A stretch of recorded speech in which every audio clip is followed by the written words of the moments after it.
Hello, welcome to Trackers Vlog. Pag-usapan natin ngayon ay yung cylinder head ng generator engine. Yan, kung makikita nyo dyan, may mga binilugan ako dyan. Dyan yung makikita at madidetermine kung exhaust ba o suction. Katulad nyan, E at saka S.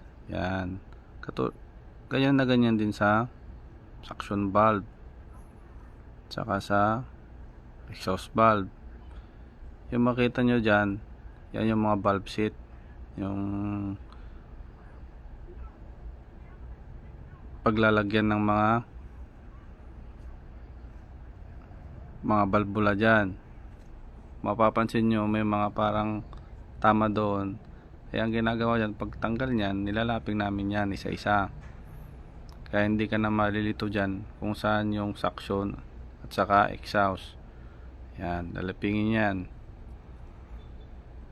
Yung butas naman sa gitna, yan yung dulo ng fuel oil valve.